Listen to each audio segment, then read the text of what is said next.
Neuropathy के मसाइल को हल करने के लिए दूसरे नंबर पर बेहतरीन कुदरती ग़िज़ा हल्दी है। हल्दी में एक ज़बरदस्त कंपाउंड करक्यूमन पाया जाता है।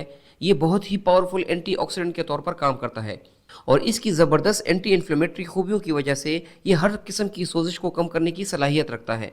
इसीलिए इसके इस्तेमाल से इसकी एंटीऑक्सीडेंट खूबियों की वजह से असाबी खुलियों में ऑक्सीडेटिव डैमेज कम हो जाता है और फ्री रेडिकल से होने वाला नुकसान भी कम हो जाता है, जिसकी वजह से न्यूरोपैथी की अलामात में काफ़ी कमी आ जाती है। कुछ स्टडीज़ के मुताबिक इसका करक्यूमन न्यूरोपैथी की वजह से होने वाले दर्द में भी कमी कर देता है और साथ में ये आसाबी निज़ाम को भी बेहतर कर देता है। हल्दी का इस्तेमाल करने के लिए आप इसे दूध या पानी में मिलाकर पी सकते हैं। इसके अलावा इसके एक्सट्रैक्ट करक्यूमन के कैप्सूल भी मार्केट में मिल जाते हैं। अगर आप चाहें तो आप वो भी इस्तेमाल कर सकते हैं। अगर आप इसे पानी या दूध में मिलाकर पीना चाहते हैं तो 1 चम्मच हल्दी को 1 गिलास पानी या दूध में मिक्स कर लें और ऊपर से 1 चुटकी काली मिर्च भी शामिल कर लें। काली मिर्च में पाया जाने वाला पेपरिन हल्दी के जज़्ब होने की सलाहियत को कई गुना तक बढ़ा देता है, जिससे आपको ज़्यादा फ़ायदा मिलता है। और अगर आप चाहें तो अपने शुगर लेवल को देखते हुए इसमें शहद भी ऐड कर सकते हैं। हल्दी, काली मिर्च और शहद को अच्छी तरह मिक्स करने के बाद आप इन्हें रोज़ाना सोने से पहले पी लें।